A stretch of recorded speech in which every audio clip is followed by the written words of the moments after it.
junglers and the top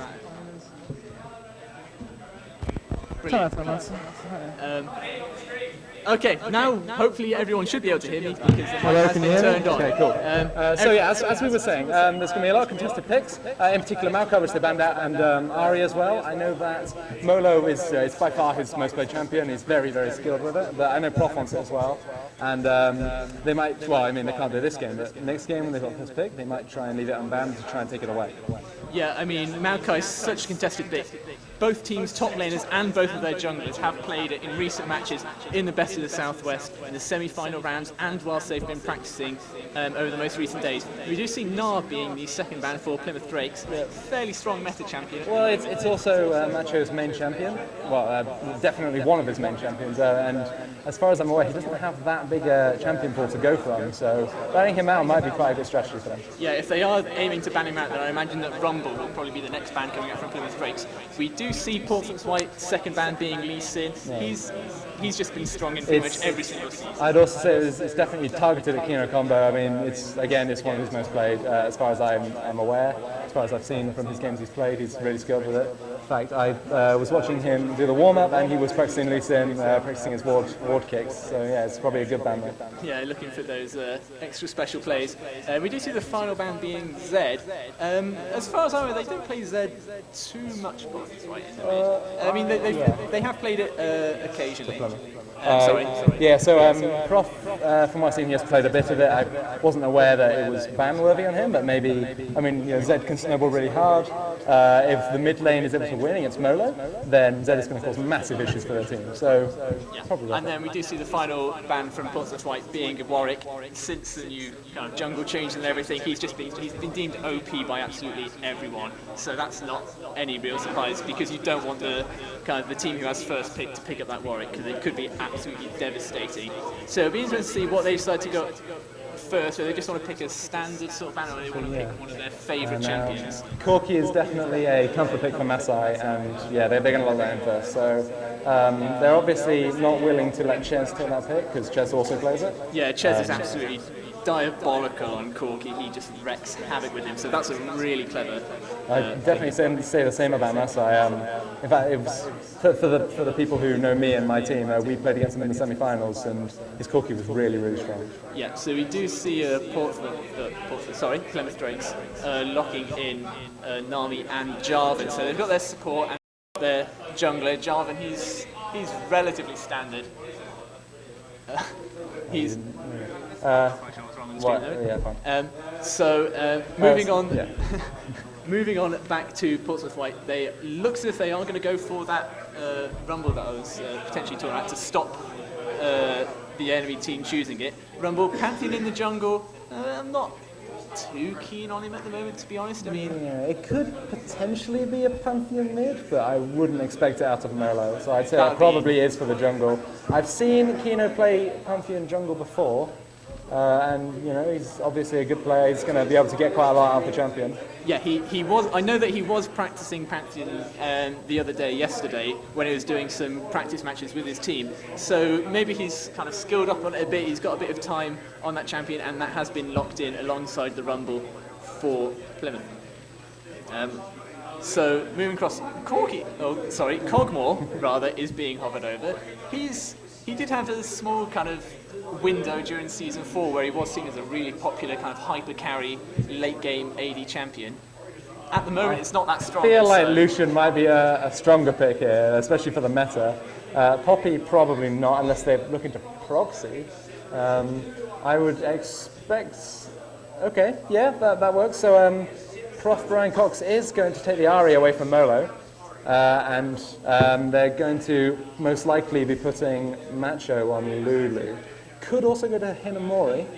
But they've already got the Nami, and you're not going to play Nami top lane. Yeah, there's no way you're going to do that. It looks as if Molo may be getting Syndra. Syndra, an exceptionally strong champion, can just pop, and also that's also quite a good pickup against Ahri because whilst Ahri can dash away, if you manage to click your ultimate onto Ahri, those balls will just follow after her. And then with Leona there, she's just so strong, so tanky. And I do feel actually that they need a Leona in their team because Pantheon isn't that tanky necessarily. He's got In fact, he has got fairly good engage, but what they're going to be looking to do if they lock in this Leona is to have a stun from Syndra come in, then a Pantheon stun will come out, then Leona can go and engage with all of her CC, and I think that's on top of that, you've got the Rumble out as well. I mean, also the Leona pick gives Corki a huge amount of burst damage in the mid game, especially. Absolutely. I do worry they don't have as great a wave clear there, and then we do see Lucian being the final pick for Shez for Plymouth Drakes, such a strong champion at the moment. So obviously, whilst we have this 3-minute delay, we are just going to go to a quick video, just some highlights showing what these guys have been up to leading up to this final match at Bath University. Assuming here, I can hear it. Hopefully we The ult comes out from Rom. I don't know if it's going to be enough. Beautiful bubble. Getting stuck in that jump. Absolutely first time. Now we're going to see the ultimate coming in from Mumu.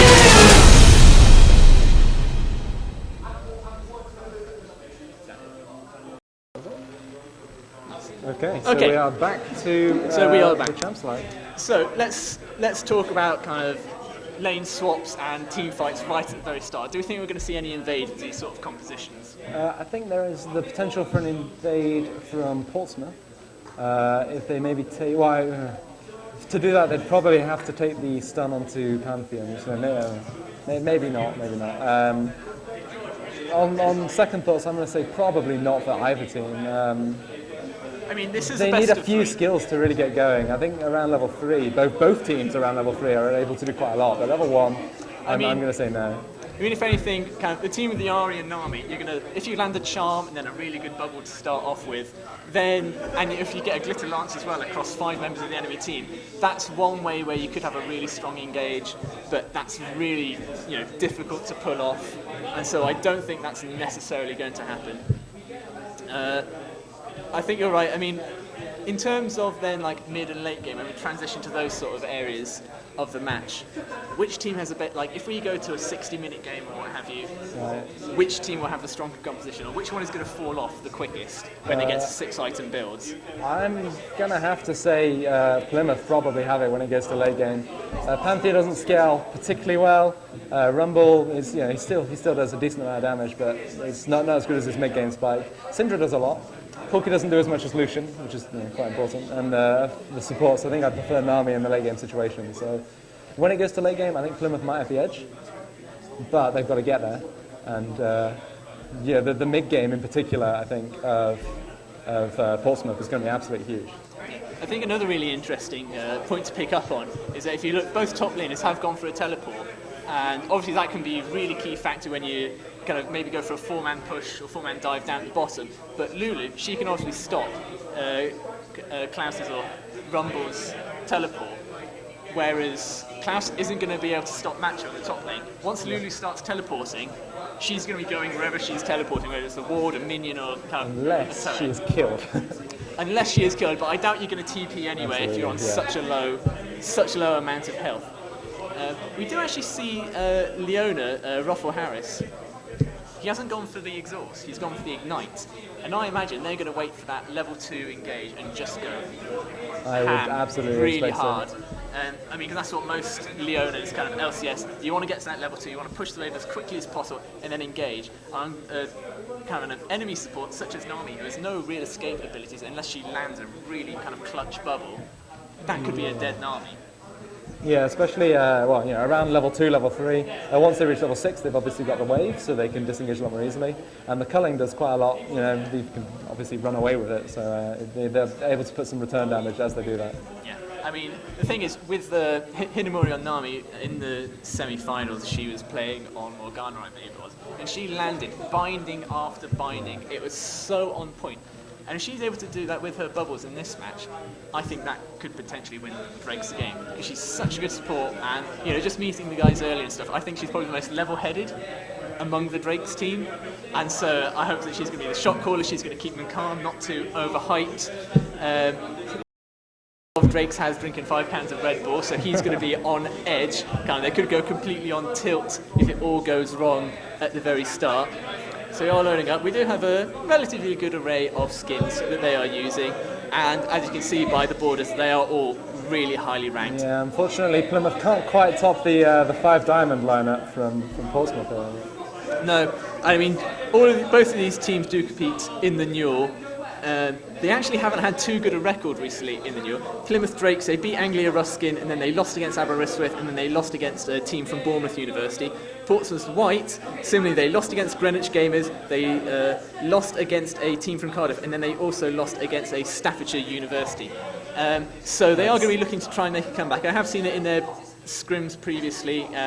Yesterday, they had won quite a number of their ranked team games, so they should be feeling confident. We are just starting off with a pause. I imagine they're just making sure that everything's absolutely ready. It looks like we'll be having about a 2-minute pause here, so it shouldn't be too long. So as far as I'm aware, Portsmouth were actually they didn't show up to their last few Newell games, as far as we've seen. They may be wanting to keep some stuff in the bag for Best of the Southwest. Yeah, definitely. And we are going to resume the game in 3, 2, 1, and here we go. So this is the live finals of the Best of the Southwest League of Legends, streaming live from Bath University. I do love this little shield now that stops everyone just running off straight away. It makes sure that fantastic. It gives you a bit of time to kind of gather your team and say, okay, we are going to invade here, we are going to invade, or we're not going to invade. We do see pings. It looks like defensive pings coming out from Portsmouth. Looks like Plymouth might be looking to invade, going down to the lower part of the river, maybe coming in through the bot Triborough. If they do, they are going to find Leona and Corky. Yeah, they're going to start running away right now. Yeah, they leave the ward, make sure they know where they are. Yeah, they're not going to catch anyone today. Yeah, there's not a lot that's going to happen there. Ari wasn't able to land their charm, and also Brian Cox probably didn't want to level up his charm first anyway. You only want to do that kind of in a clutch moment when you go to invade and you know you're definitely going to land it and kind of secure yourself a kill. Otherwise, it puts you so far behind at the start of your lane. We do see another quick pause coming out. I imagine this probably isn't due to lag or anything. Maybe just some graphical or audio settings being sorted out. We do actually see on the pause screen that they have put a ward in that bush by the red buff. Some very aggressive wards coming out from Plymouth right now. They've got hopefully they're going to be able to see some of Kino's jungle route. But yeah, I mean, these days wards mean wins. If you know where the enemy team is, you know where you're safe to be on the map. And I think certainly feel that going into Season 5, vision is going to become even more crucial than it was in Season 4. So we do see all of... Looks like they know where they are. They must have... I can't quite see on the minimap. It looks like they've got some sort of vision there. And the Rumble is going to have to run away because if he gets caught now, he's definitely going to die. Yeah, so both teams now kind of have a rough idea of what they're doing. It looks like it could be a potential lane swap. We were saying earlier, there's not going to be a lane swap. There's definitely not going to be a lane swap. Certainly in the first game, they just want to feel each other out and stuff. I mean, I know they're sitting close to each other, so they could literally do that, but I mean, metaphorically in the game. So you do see Lucian on the top lane, but however, Rolfo Harris and Nasai have been spotted out by that really deep early ward by Plymouth Drakes. Yeah, this is really good for Plymouth actually. I mean, if they know where the Pantheon's going to start, they can try and predict his jungle route, they can try and work out where he's going to gank. If they're paying attention, they should be able to get some good information out of that.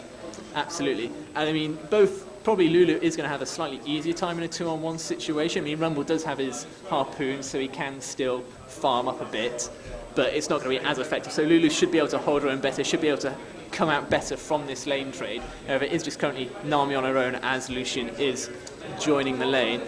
In terms of item builds, they've all gone fairly standard, what you'd expect.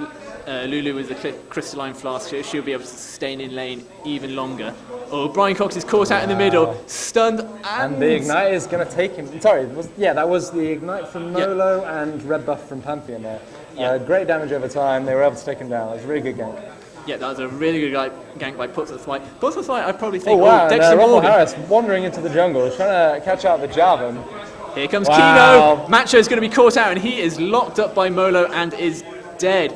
That's a quick 2 kills going across to Portsmouth White, who I was just about to say they were kind of lower seeded in the Newell, and so might have been deemed potentially less favourable going into this matchup. But there's 2 quick kills at the start. They've already got an early 1k gold lead 3 minutes in. That's going to put them in really good stead for the rest of the game. They don't want to maybe become too confident now. They just want to play it safe, build on this early lead. Do you see Molo going... Good aggression from Brian Cox there. He's able to land a stun, but the return stun comes back. Yeah, I think quite a big part of Portsmouth's strategy is getting Kino ahead, allowing him to invade whenever he feels like, he obviously saying, okay, let's invade, and the whole team come and they're able to catch kills on the jungle. So if he's able to get his way and do what he wants in the enemy jungle, I think they're going to have quite an easy time. Absolutely. I mean, Kino is basically replying saying, you may have wards in my jungle, but I'm actually in your jungle. I don't care about your wards in my jungle because I'm just going to take away your red buff. I don't even need my red buff. Oh, good bubble there. They're not able to get any damage since so far under the tower, is it? Yeah, I mean, Rumble did start off with that door and his shield, and obviously he can level up his shield himself. So he obviously knew they were going to lane swap beforehand. It wasn't it was obviously premeditated. Oh, and Jarvan coming in, and he's going to get the flash from Merlin there. Yeah, so not necessarily a completely wasteful gank there. It does mean that that's going to be a much easier lane to gank for the next couple of minutes. We do see Klaus be there. He is going to be trapped underneath his turret, much like Macho is, but at least Macho does have that glitter lance. Oh, we do see Kino combo coming out. Here comes the stun, and the engage by all of them under the turret. Rothwell Harris tanking up the turret tower, and Macho is going to be taken out, and Rothwell Harris is just about to escape. Corky escapes, just avoiding that last tower hit, which would have killed him. Yeah, that was really good communication there. They knew who was going to be tanking the turret hits, and so everyone was going to survive. That's now 3 kills in favour of Portsmouth White. Yeah, it's 3 really solid kills in 5 minutes. I mean, they're already diving them under tower. 5 minutes in, they really must feel confident right now. I mean, certainly with Pantheon's passive as well, he is able to take that one extra turret hit at the start, so it does make diving really early that little bit more easier and safer.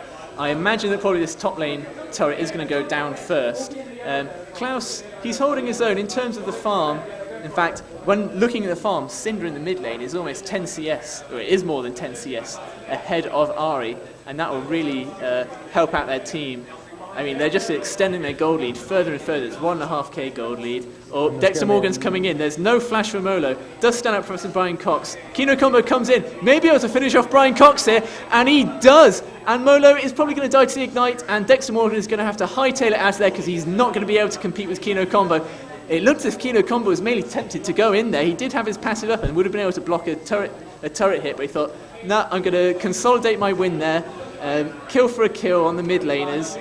And Kino Combo, he's 3-0-1 at such an early point in the game. He's going to be a beast in the middle of the game now. As we said before, we said that Syndra is going to have quite an easy time against Ari. I think it's quite a strong lane matchup, and Kino Combo knows that, and he knows he's going to get ganked. So the counter game there was fantastic. Really, really well played.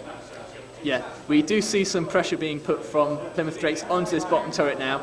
I don't think it's going to be taken. Well, Rolfo Harris, he's looming around the jungle. He's going to go in on Macho, but he's not going to be able to finish him off because Macho is just too close to his turret, and he is just too Macho by name and unfortunately, nature. Corky wasn't quite there to get any damage down, but they are going to get the pink ward there, so that's going to keep their green ward up.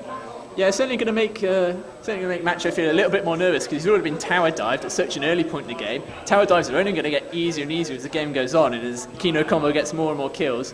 Do see Masai pumping some more damage onto this turret. It is going to go down relatively quickly.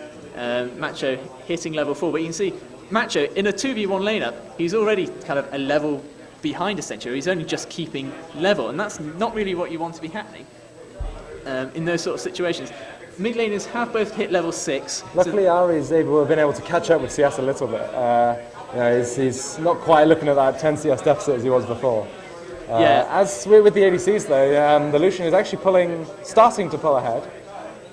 They are going to, and they're able to take the bot lane turret first. So there is the first objective going across to Plymouth Drakes, and it's important to be aware that even though that they are kills behind, objectives are what essentially win you the game. It doesn't matter how many kills you finish with, it's who kills the Nexus first. Class B is being chased down a bit by Ches, but I don't think they'd be able to confirm a kill there. And I believe that Masai is probably going to finish off that turret as the blue buff is passed across to Professor Brian Cox on Plymouth Drakes, and we do see that turret eventually going down. So it's a turret for turret trade. I imagine they probably will now rotate, or Portsmouth will rotate their traditional bottom lane, their AD carrying support back down to try and compete against this Lucian and Nami. Yeah, that seems quite likely, especially since Dragon's been up for a while. They are probably going to be wanting to contest it now that it's worth a lot more. So yeah, they'll most likely be moving bot lane down to the bot lane, bot combo, so that they can start to contest that. Yeah, we do see Portsmouth. They are trying to steal the red buff, and we do see Clousby. Oh, he launches his ultimate. Pretty much misses it, but he's going to go in hard. Lucian dodges away. Meanwhile, in the mid lane, Professor Brian Cox does dodge away from the phosphorus bomb. Doesn't take too much damage. A brilliant bubble coming out by Hinamori there. She has been landing them on point throughout the game so far. No doubt she's only just going to get better and better as the game goes on. Clousby, meanwhile, in bot lane, did not manage to finish off Ches. Did do a fair bit of damage to his HP, but I mean, Clousby is going to have a tough time taking down a turret by himself. It looks as if Plymouth, or Portsmouth rather, are going to try and pressure down this mid lane. Meanwhile, Ches taking more and more damage. There's a huge amount of Rumble damage coming in. I mean, they're maybe going to have some issues there because Rumble's able to farm as much as he wants now. He's 10 ahead. Oh, sorry. Kino combo landed by the charm. Rotho Harris going in deep again, as we do see Dexter Morgan going in. Oh, he pretty much whiffs the Cataclysm there. Not sure how, but Rotho Harris did flash out of it. That mid lane turret is staying up at the moment, but it looks as if Portsmouth wants to stay around it and try and pressure this middle first tier turret down. Lots of wards coming out. It looks as if a play is going to be made for the Dragon. They have been spotted out by that pink ward. I'm not sure if they're going to be able to contest this Plymouth Drakes because the Dragons already, it's just going below 1,000 health, and that is going straight across to Portsmouth Light. They are failed smite there. Seems surprising coming out of Kino, but they were still able to pick it up. It doesn't really matter. There was actually no pressure coming on. Yeah, the pressure wasn't there. I don't think they just want to get it as fast as possible rather than, necessarily get it on style points of, smiting it perfectly. It's not too crucial at the moment because they do have this 2k gold lead, which is mainly just due to the Dragon in kills now. The turrets are even, as I said a moment ago. 10 minutes in, 4 kills to Portsmouth Light, 1 kill to Plymouth Drakes. It's certainly looking favourable for Portsmouth White at the moment, but who's to say? Well, Professor Brian Cox being caught out by the combo. Molo is he going to launch his ultimate? The igniter is going to tick, and it's going to burn away Professor Brian Cox. Meanwhile, Klaus is going to clear out a pink ward. Lots of pink wards coming down, and they're not lasting too long on the rift.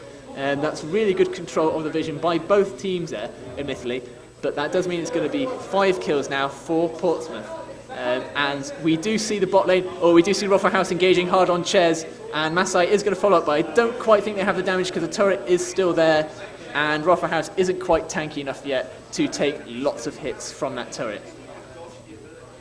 So as we've seen now, they're starting to back off. Going back to the vision game, it's already starting to look worse and worse for Plymouth as they're being forced back because, as you can see in the top bit of river, Portsmouth are already starting to push them back into their own jungle. Masai's being engaged on here, Nami and Dexter Morgan. Dexter Morgan does get the Cataclysm, and Masai will flash out, and that Tsunami is just going to gently lap away at absolutely nothing as Corky will Valkyrie out of there and is safe. So we do have the top laners now eventually facing off against each other. I think Class B maybe is pumping out a little bit more damage now at the moment, but Lulu, when she starts getting her kind of a Lichbane build up, Professor Brian Cox caught out again by a kind of little mini 1-2 combo there. Oh, Hinamori's caught out by Rotho Harris's Leona. Hinamori could be in a bit of trouble. Dexter Morgan is going to come in and lend a bit of a visual support, and that has scared off the rest of Portsmouth White. Yeah, I think they were trying to avoid a fight there, and when it comes down to it, they had the Pantheon nearby, and they were probably going to get some kills if they ended up fighting them. Yeah, it's going to be really important for Class B to maintain some vision up there, because he is really susceptible to a gank by Dexter Morgan. Professor Brian Cox caught by a stun there. Rotho House goes in, but a bit of miscommunication there because Molo wasn't really paying attention, and Rotho is caught out. Here comes a Pantheon ultimate, but Professor Brian Cox is going to dash away from that. He is going to have absolutely none of that. Slightly slow miscommunication. Macho has to burn his ult for ult there, and Klaus does not want to go underneath that turret. He does not want to risk that, but he certainly is bullying away Macho from his own lane. Masai, we do see Valkyrie out of that. He does want to get engaged upon. There's a massive amount of damage coming out from the Corky right now. He's got his Sheen. He's going to get his Triforce soon. He's decently farmed right now, and it's only going to get worse for them in terms of the ADCs. Yeah, the CS is certainly in favour of pretty much everyone on Portsmouth White's side. It's only the AD carry, it's only Ches of Plymouth Drakes who has an advantage over his lane matchup. Do you see Kino Combo there just clearing out a ward in his own jungle? Brian Cox caught out a max range stun, and the slow, and the ultimate, and down goes Brian Cox. Molo is having a whale of a time in that mid lane. Brian Cox in a little bit of trouble. Dexter Morgan picking up his blue in the meanwhile, considering he's thinking, well, my mid lane's dead. I don't want the enemy team to steal it. I might as well take it for myself now.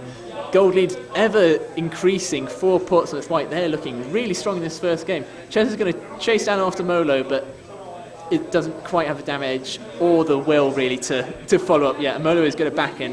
It's probably going to have a fair amount of gold to go back and buy a number of items.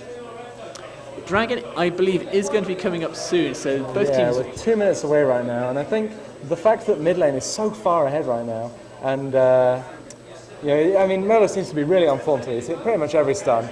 I think they're going to have quite an easy time taking this next dragon. There's not much Ari can do right now. He doesn't have a whole lot of damage, whereas Syndra has finished her Fiends, and she's going to get started on maybe a DFG?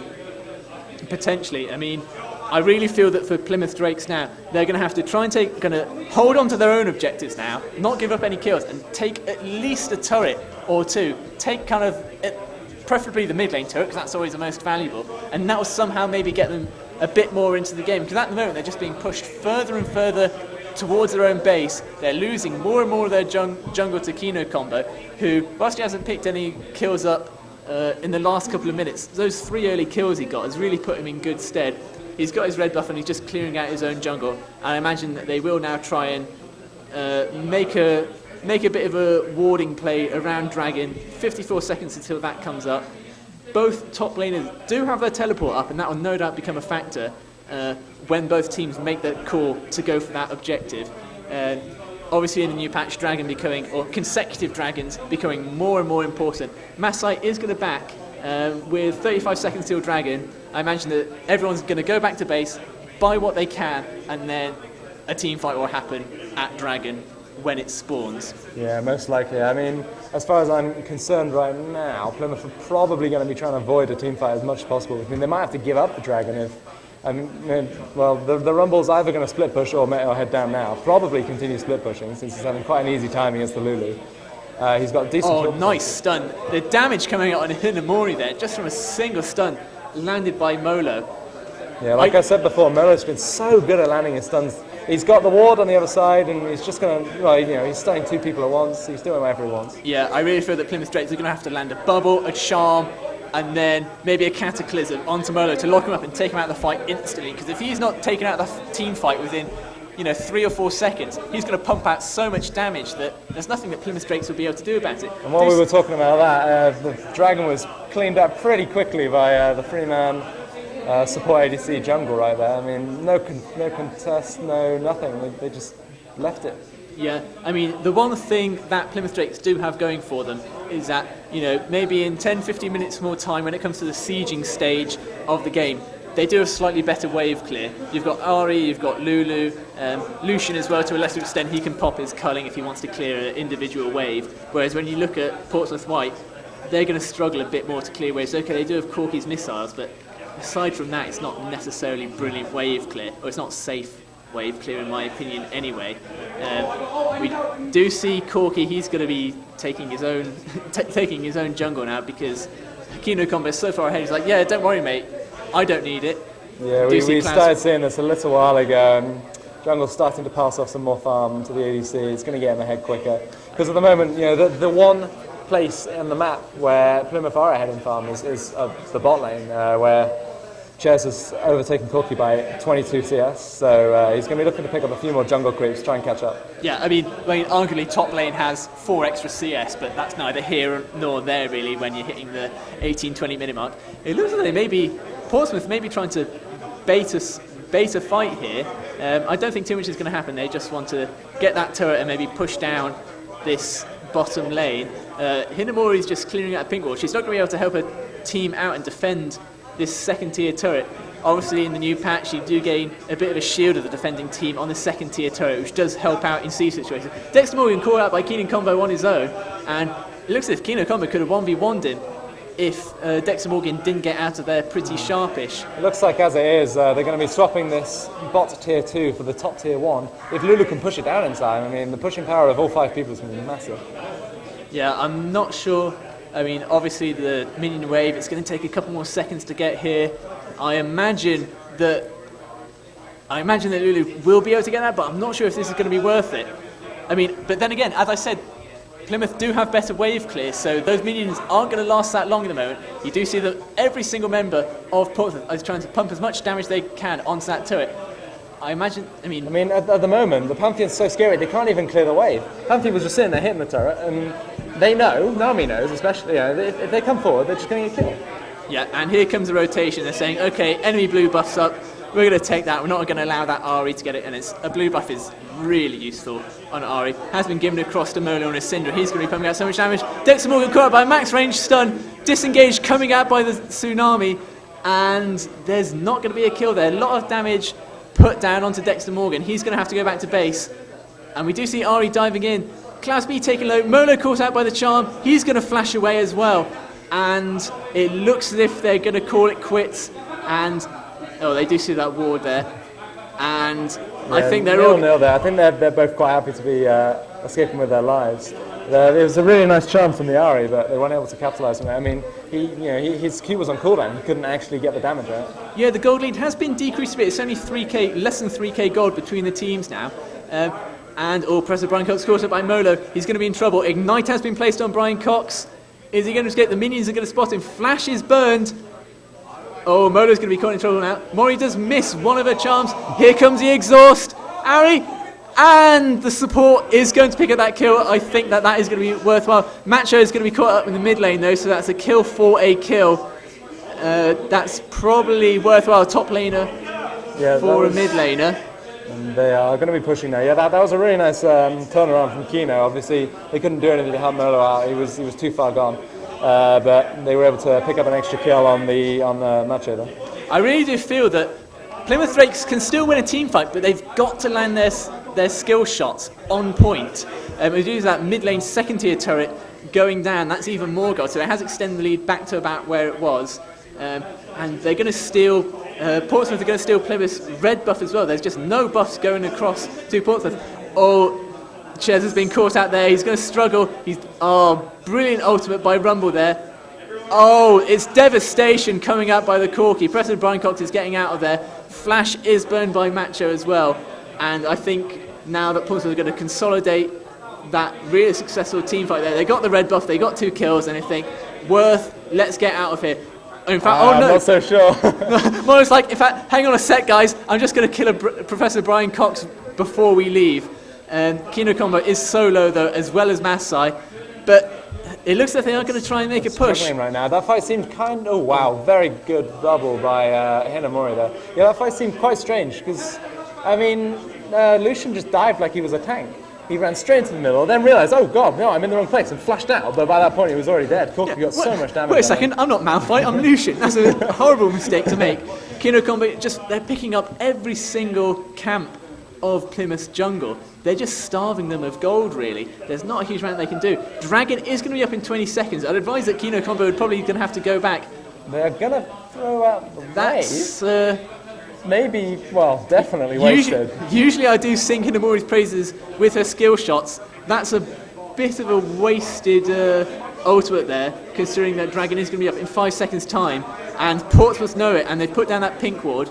Admittedly, they weren't able to pick up the crab, so they are going to have some vision there. But yeah, crabs are going in favour of Plymouth. Even if they've got the vision, there's not a whole lot they can do with it. Oh, nice little side step there by Molo. He's going to burn the ultimate on Molo. Try and get a bit of damage down and maybe scare him off. They are going to pick up this mid lane turret eventually, but 10 kills to 2 in favour of Portsmouth White. They do have a 4k gold lead. Dragon is up at the moment, and they also do have a turret advantage as well.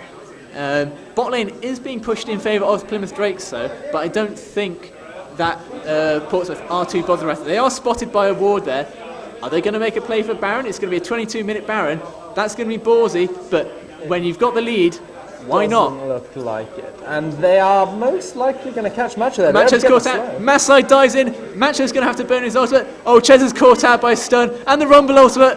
And Rumble ultimate is going to finish him off whilst Kino Combo locks him up for just a fraction of a second. Macho caught out by the solar flare. Everyone dives in. That's the dead Macho. And I imagine they're going to push down and try and take this first base turret in the mid lane. There is a bit of wave clear that's going to come out by Brian Cox. If he isn't stunned, that is. They're diving even further into the base. Ruffle Harris going in deep. Oh, and Syndra just pops Dexter Morgan where he stands. Oh, Brian Cox brought so low. This could be an inhibitor. They've got a huge amount of tower damage here. Corki's got so much damage, and also he's going to be firing off his rockets, getting sheen procs on the buildings. As well as this, they've got just loads of damage from Pantheon, and everyone's there. They're not going to lose that tower. Sorry, that inhibitor. So Dragon is up. 2 members of Portsmouth White are low, so it would be risky. This would be a good time for Plymouth to try and pick up a Dragon rather, and get some of those stats rolling, because if Portsmouth pick up another one, they're going to get 3 stacks on the Dragon, and that starts to become a real problem. The 3rd stack, of course, is a 5% movement speed buff, and that's going to help them rotate around the map even faster. So they are going to make this play. They have been spotted out by a pink ward. They're in a really good position to pick this up. No one's around. They're going to just get this for free. No one's even going to try to stop this. Yeah, I suppose Portsmouth White are going to be thinking, worth, we got a turret, we got an inhibitor, that's probably worth a trade for a Dragon. And finally, Plymouth are going to pick up their blue buff. They haven't had a blue buff in absolutely ages, apart from one Nami did actually pick up that kill a couple of minutes ago. 13 kills to 2. The 2 kills that Plymouth Drakes have picked up have been on the mid lane. Everyone else on Portsmouth Drakes is having the perfect game so far. And you can obviously tell they're an aggressive team. They've been engaging so hard and so deep. They're not caring about turrets at all at the moment. And I suppose when you do have a Pantheon on your team, as well as a Leona, to be honest, that's worthwhile. Molo is going to pick up his own team's blue buff. I imagine that they may be tempted to go for a Baron in the next couple of minutes. Waves are pushing. Bot lane is certainly pushing in favour of... Oh, we do see Dexter Morgan caught up by Molo. But Lucian is there, and he's scared. He has to flash. Pay for that. Oh my god, that damage. Yeah, he's even in depth, he's able to put so much damage. I think I could almost say that's a worth trade. He's saying, okay, I died, but now you saw the damage I put out, you're going to have to be scared of me. Meanwhile, my teammates are going to take another turret away, extend the gold lead even further. It's a 7k gold lead now, 6 turrets to 3 in favour of Portsmouth. I really think the Plymouth Drakes are going to have to stall this out for another good 20 minutes if they stand any chance, or just get some really, really good picks, and picks on the right people. Really, it's only Molo. If they get Molo, then they could have a chance with a team fight. But Leona... I think the same goes for Corki. And Corki's doing a lot of damage right now. Also, your Pantheon's a long way ahead, and he's doing so much for the team in terms of just stunning, pinning someone down, and then they're able to kill them really easily. So I think any kind of pick onto someone with damage is probably going to do a lot for them. I mean, their team comp does have a lot of potential for picks. The Jarvan can easily lock people down. They've got the charm from Ari. They've even got bubbles from Nami, and the wave as well. So I think they've got a lot of potential to land picks, and if they can do it, they've got a good chance. I tell you what, I did just see a ping from Portsmouth go on to Baron, so they're obviously discussing it.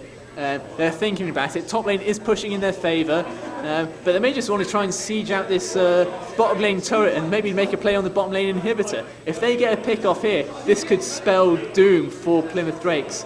See Molo on the side there. He's going to be engaged upon. He has no flash though. He's going to get caught out. He is dead. Pantheon jumps across the wall. He's going to stun up Dexter Morgan X. Hit Masai. Valkyries across the wall. Looks like they're going to try and pick out Matcha. Matcha manages to stay alive.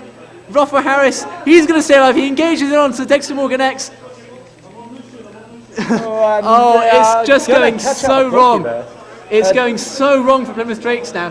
They've got enemies on their Nexus turret. Ches has taken exceptionally low. I think the Lulu Shield did keep him alive there, but that team fight did actually go in favour of Plymouth Drakes, but you really feel the desperation there. They really wanted they really wanted to turn that fight, and I just saw, Ari went straight back in and just didn't have enough damage to really do much. So she ran back and was unfortunately picked off. Yeah, I mean, meanwhile, Class is just going to pop this top turret. It looks as if Dexter Morgan X and Naomi are probably going to try and make a move to defend this, but everyone is going to back. Kino Combo is going to go back. He's going to buy some items. He's going to be sitting on a lot of gold. He's 6-4 and 3 at the moment. That's fairly impressive stats. He hasn't gone for the most tanky of builds, but when you have such a good aggressive start, why not just carry on that snowball rolling? A few wards coming out. They're just trying to see quite where they are. They definitely don't want to maybe try to push bot lane and then give up a Baron. That would be really bad for them. So, I mean, they're so far ahead, they don't have to trade right now. They can basically force the fights they want. They can take what they want. They can probably quite easily push the game to a conclusion here. Yeah, Vision is going to be here 28 minutes in. Death timers are long enough that if someone gets picked off, they are just going to be wiped out. Lulu was down in bot lane trying to stop that pushing back onto themselves. Molo is going to back him in full health and full mana. I suppose they also had a full wallet as well and wanted to spend that gold. Maybe they're making a plan for a final push. Lots of pings coming out just around the Baron area. Dragon is going to be up in 1 minute 40. It might be a tempting play for Portsmouth to maybe wait out for a Dragon, get those extra stats, and then make a final push. An assistance ping coming out for Portsmouth down in the mid lane. It looks like they're going to just gather mid and make a push. Well, they have had the inhibitor response, so they're definitely going to want to take that again as quickly as possible. I mean, part of the reason that Plymouth can't do anything, couldn't do anything, was because that inhibitor was up and they were constantly playing tower defense. But now that's up, they've actually got a little bit of breathing room. Yeah, nice wall clearance there, but it looks as if Plymouth Drakes know exactly where they are. Oh, another really good wall clear there. Again, vision leads to wins, and so, I mean... Wards save lives, it's very important. Yeah, Drakes, we do see Cloudspy caught out there, but not a huge amount of damage, only does about a quarter of his health bar. They are going to rotate mid though, Portsmouth, and they're going to make a play on this inhibitor. They want to get their super minions rolling again because they are so helpful. Oh, double stun coming out on the top laner and support of Drakes, but they don't want to make an engagement on that. Rother Harris, he's just hovering around, he's looking for an engage. Anywhere he wants to engage, and as soon as he goes in, they are all going to go in. Really good bubble coming out by Hinamori there. Culling is being popped by Ches. Dexter Morgan goes in hard, as does Rother Harris in the back line. Kino Combos following up. We do see Lulu being caught out and Dexter Morgan. Ches goes down as well. Pantheon picking up a double kill. Hinamori is going to be caught out by a stun by Pantheon as well. That's going to be inhibitor. That's an ace for Portsmouth White, and that is definitely going to be Gabe. Dragon's Pop, that's a surrender. GG's coming out all around. A really, really impressive performance by Plymouth White there.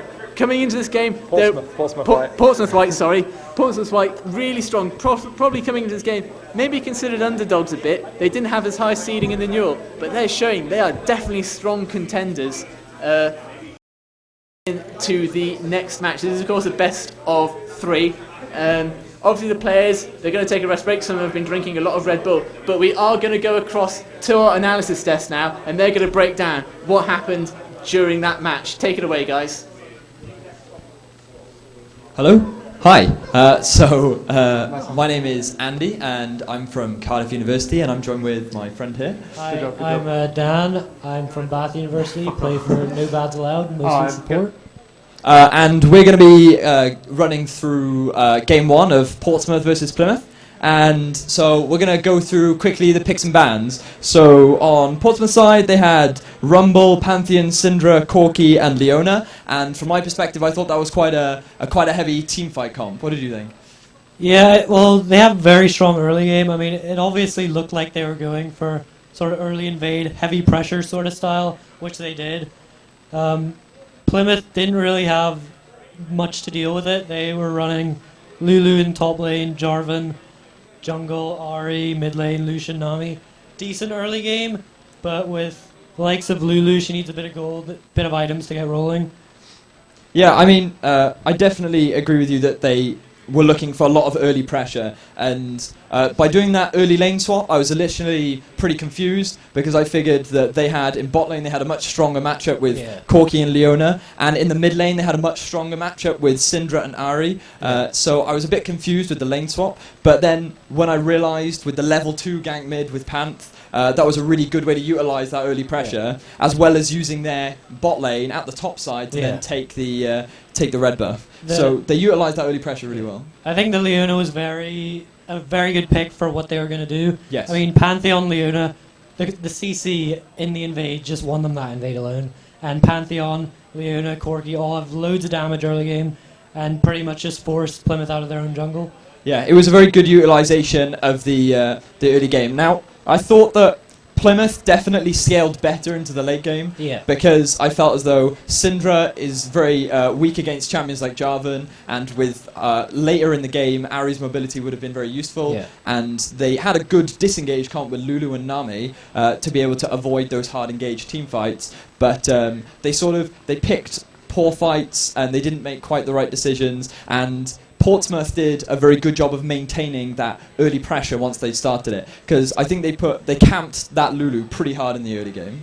Yeah, from experience, Portsmouth are very good at snowballing their lead, very good at closing out a game once they have a lead. Plymouth, they would have had a chance late game. It's just because with the Lulu able to block a lot of the damage from Syndra, kind of makes her a little bit weaker. Pantheon falls off, Leona falls off a bit, depending on how you can get your engages off. And but yeah, I think Plymouth, they just need to be a bit more safer early. They don't want to get invaded. I think they also want a bit standard lanes to stop that invade. Maybe a couple more early wards, a couple more wards on their support, stop the invades, know where the enemy jungler is, so that doesn't happen. And Kino combo he's not able to snowball the lanes. Yeah, I think he had a very big impact on that game in terms of early pressure. But I mean, you know, it's not all bad for Plymouth. Towards the end, they definitely got some good fights, like the one in their base. They put up a very strong defence. They picked the right engage. Once Jarvan realised that he could pick off Syndra, every time he saw her out of position, he went for that. And they got a couple, but they were just a bit too far behind to be able to really utilise anything from that. I think Plymouth, they just need as long as they survive early game without falling as far behind as they did, they'll have a good chance. And if their picks are right, they can definitely make plays late game. You saw with Ari, nice charms, followed up with Jarvan and Lulu and all. They had loads of CC for picks. It's just because they were so far behind. Plymouth, or Portsmouth could still play recklessly. Their late game was a bit iffy with their fights, but because they were so far ahead, it wasn't really... Yeah, because you could see from the late game, like, they tried for a tower dive at bot lane at around 19 minutes, which seemed like it was a bit messy, you know, their combos weren't really in sync, some ults weren't used, some were, and it definitely shows that there was some communication issues here and there with the poor execution of some dives. So it shows that there are weaknesses in their team that Plymouth have a chance to take advantage of, but it's up to them to make sure that early pressure doesn't outscale. So what sort of, going into the next game, what sort of things do you think they should ban away? Do you think they should stop any of the picks that they had last game? I think it might be worth taking away the Pantheon. Yeah. Maybe not a ban, but if Plymouth's jungler can play him, it would be good, just so they have that early pressure, because Pantheon's a lot stronger than Jarvan early with that block. And with the changes to the jungle, you get less gold in the jungle now. So the moment Jarvan fell behind, it was likely that he was going to stay behind unless he could get some really solid ganks off. So that's true. Any other picks or bans you think would be pretty good? I think it might be worth... I'm not quite sure on the Ari pick. I know they probably picked it to take it away from Molo. It's one of his most played champions. Right. It's just, with Ari, you're really looking to make plays, and Plymouth, they didn't look... Like, they were behind, they were sort of making reactive plays. They weren't looking for their own plays. I think that might be something worth changing. Yeah. So, I'm just trying to think. So, in terms of overall of the comps, Portsmouth picked a very straightforward teamfight comp. And I personally think that Plymouth should try and do the same. Because their comp, just in general, I think, is a lot harder to execute compared to a team fight comp, because if you just think solo queue, the best comps are the ones where people could just mash their buttons, just run into the enemy team, and just lots of CC, lots of damage. Like, if you look at their comp, there was damage everywhere. There was, you know, Panther's doing damage, Rumble was doing damage, Syndra was doing damage, Leona was making everybody do even more damage because of her passive. So a team fight comp, I feel, if they both had team fight comps, I think that potentially it may have gone a bit more in Plymouth's favour. I'd like to see a bit more of a skirmishing side from Plymouth, just so they're able to have that early pressure, maybe a bruiser top lane, or even if they want to run the AP top lane, an AD mid lane. Just because the APs, they don't have that great early game, that's why they need the scaling. And like with the Pantheon, he sort of counteracted the Rumble's low early game, but Syndra also has great early game, so compared to Ari at least. So I think Plymouth, they need maybe just a bit more mixed damage, because they were pretty AP heavy in that top lane invade. They didn't have their AD carry there, and Jarvan was focused pretty heavily, so they didn't really have much early game damage. Yeah, in fairness to Portsmouth, it seems that they've adapted to the new patch, pretty well, and they've adapted pretty quickly. Considering it only came out 2 weeks ago, to think of a strategy like this in such a short space of time is really good. But then on the same side, you have to hope that Plymouth, now that they've seen this, they won't fall prey to the same strategy again. Do you think that it's worth them taking any early game risks? Do you think it's worth them trying to to do an invade, or do you think they'll just keep it safe? I think it might be worth it just to throw Portsmouth off a bit. I mean, if they just sit back and play safe, Portsmouth will just do what they want and just steamroll the game. Like in this game, Plymouth, they didn't really have. They didn't go for invades. They didn't go for big plays. They just sort of sat back, waited for Portsmouth to come at them. I think they need a bit more aggressiveness, maybe, a bit more decisiveness in their calls. Maybe early rotation, stuff like that. They didn't really have much dragon pressure, even though they had the 2v1 ball lane. That could be something they want to change up. Yeah. But then that's down to them to make sure that they pick those early game champions so that they can apply that early game pressure. So we've talked about that we feel that Portsmouth is really strong in the early game, and the best way to beat them is to try and. Do you think to counteract that early game by playing early game versus early game, or do you think to just pick even safer laners, just stall out that early game, sort of avoid that period, and then play on in the mid to late game where they can hopefully bring it back? I think ideally Plymouth would want safe laners. They don't want to be invaded, so they're going to get heavy wards in their own jungle. Right. With a good late game call. Maybe some sort of poke in there, just to be able to push Portsmouth off objectives. I mean, once Portsmouth got in position, there was nothing really that Plymouth could do. So if they have, say, a Jace mid lane with a Lulu top lane, then they have great engage and disengage, and great poke. Might be something worth thinking about. Yeah, that's all great possibilities. So I think that's pretty much game one analysed as well as it could. So we'll be starting game two in a couple minutes between Portsmouth and Plymouth. Thanks a lot. Thanks.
Okay, welcome back to Best of the Southwest.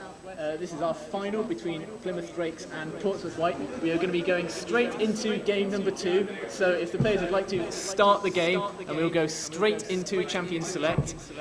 We do have Macho, who is going to be doing the bans for Portsmouth, as they are going to be on blue team. Sorry, no, Plymouth rather. Yeah, actually connected. Yeah, that's right. So they're going to ban Lee Sin out first. Again, maybe they'll ban the Pantheon as well, but they're still pretty scared of Kino's Lee Sin pick. I think that's fair enough. He can roam a lot. He can do a lot to catch them out and kill them, basically. Yeah, it would be interesting to see. I imagine that a Syndra ban may come out actually, because Molo's Syndra was so dominating in that game, just the stuns and the damage that came out. As Zed, we saw that banned last game, and it's going to be banned again. They do not want to have Professor Brian Cox on Zed, shredding up everything all across the map. Yeah, again, Zed's the sort of champion that can snowball out of control, and they don't want to take that risk. Yeah, I think that's quite a smart Pantheon ban coming out by Plymouth there. Yeah, like I said before, they don't want to release him, but they don't want they're probably feeling pretty scared of Kino combo right now, and yeah, they're not going to have anything. If he gets started, he'll be able to tower dive early with his passive. They just don't want to do that. Corki being banned out again. I think that's a really smart reactive ban that they've. No, that's they're banning their own champion. Oh, they're banning their own champion. So they obviously don't want Ches. Maybe they don't want them to first pick the Corki, because Portsmouth first picked the Cookie in their game, and it's obviously a really influential pick, so they're not going to take that risk. I think a Maokai is either going to be banned or first pick here, because it's such a contested champion between, as I said in the first game, between both teams' top laners and both teams' junglers. I'm going to say Ari is going to be first pick for the same reason. That's my prediction, unless they ban it right now, because Maokai I know Ari. Prof really, really wants Ari, unless he's changed his mind after not particularly enjoying that last game. And finally, the Warwick ban, again, same as last time. It hasn't changed since last game. It's still pretty strong. That's really interesting that they've gone for that. They've banned out Leona, Plymouth, because they just didn't like that heavy engage that they had to deal with last game by Rothwell Harris, and they've chosen the Nami again for Hinamori. She landed some really good bubbles, so they're just going to be hoping to get some decent engages. Yeah, I know that's an absolute favourite of hers, and she's probably quite happy to be able to play it.